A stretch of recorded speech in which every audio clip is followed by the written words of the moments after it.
Welcome to the Suicide Prevention Series brought to you by the Public Hospitals Authority. We believe that the first step in suicide prevention is addressing mental health concerns and PTSD head on. We have all had our own story about how mental health challenges have impacted us throughout our lives, but here to help us navigate the different elements is Michelle Lundy, who is a clinical psychologist at the Rand Memorial Hospital on Grand Bahama. Welcome, Ms. Lundy. Okay, so Ms. Lundy, let's talk about what exactly is post-traumatic stress disorder. What would be your official definition? Okay. Post-traumatic stress disorder. It is a psychiatric disorder. It's in the classification of our DSM-5, and it occurs in people who have experienced or witnessed a traumatic event. Could be anywhere from a natural disaster to a serious accident. They may have witnessed a murder, or they may have been threatened themselves or experienced themselves sexual violence or some type of serious injury or harm. Mm-hmm. So it could be a witnessed event or it could be an actual experience. It has to be a very traumatic. Right. It doesn't discriminate. It occurs in all people, all ages, any ethnicity, any nationality or culture. It affects, we don't have any behavioral statistics on it, right? But it affects, as far as the US is concerned, approximately 3.5% of US adults every year. Wow. And it's estimated that about 1 in 11 persons will be diagnosed with PTSD within their lifetime. Mm-hmm.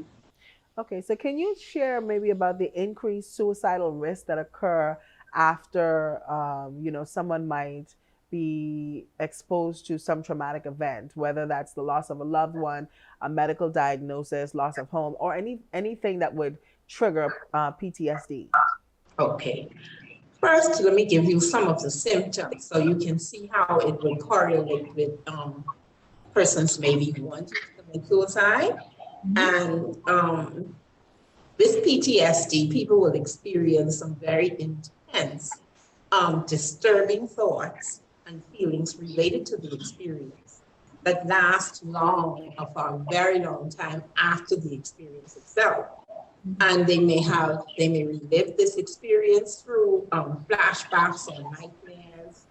And at the reliving, it actually takes them back to the actual event. Okay, they may feel sadness. They may have fear or anger. There may be a lot of anxiety, a lot of depression, very intense. And they may tend to avoid situations that may trigger these feelings. So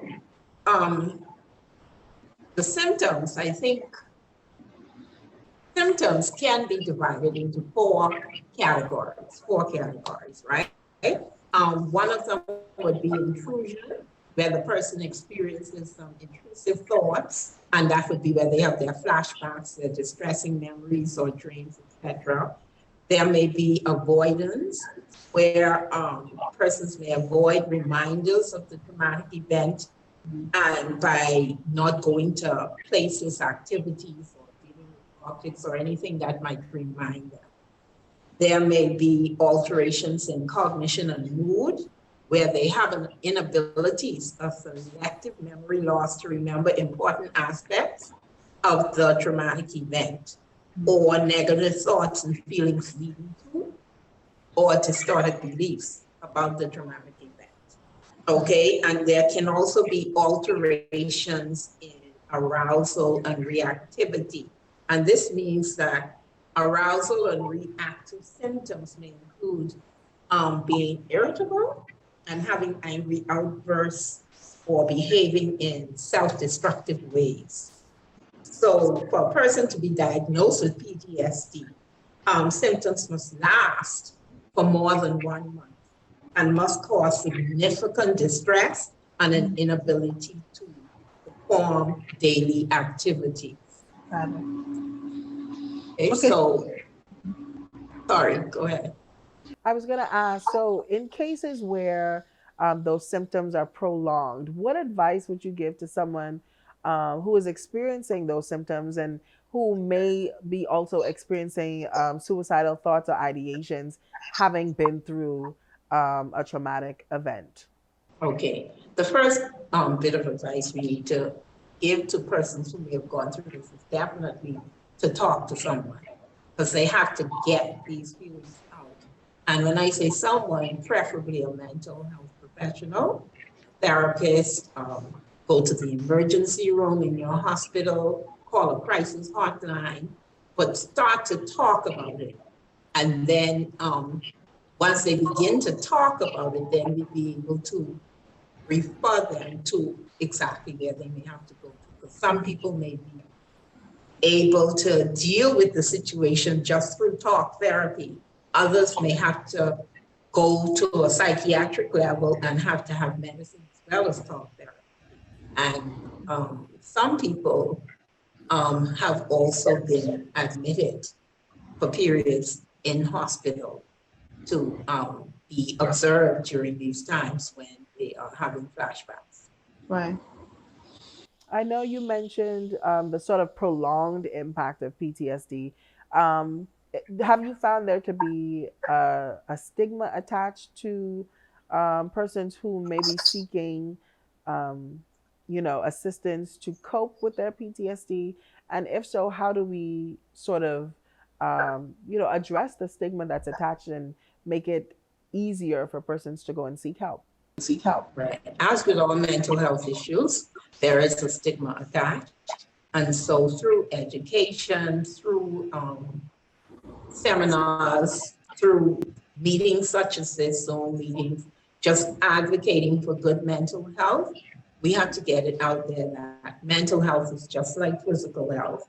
If there is some unbalance due to something, we are going to be sick, and as a result, we're going to have to need to be treated. In the fact of PTSD, the imbalance comes from the prolonged feelings that we get after the traumatic event and holding on to those memories and having flashbacks. So that would be the imbalance that would send us into needing some kind of assistance because like the body craves homeostasis, which is balance in mind and body. And without that, we won't be healthy at all. And so it's a matter of pushing the health aspect of it all, the whole body health aspect, so that persons don't feel like if I go because something is wrong with my thinking or something, right, people are going to look at me as crazy, the word that we have taken out of our dictionary, or mental health professionals. And so we try to normalize going to see someone for mental health as much as going to see someone for physical health. Absolutely. Well, I want to thank you very much, Ms. Lundy. This has been a very insightful conversation. Really appreciate you sitting down and talking with me. Not a problem. Thank you. We'll have more from the suicide prevention series in a moment. Are you or someone you know struggling with suicidal thoughts or ideations? You don't have to go it alone. You can reach out for help.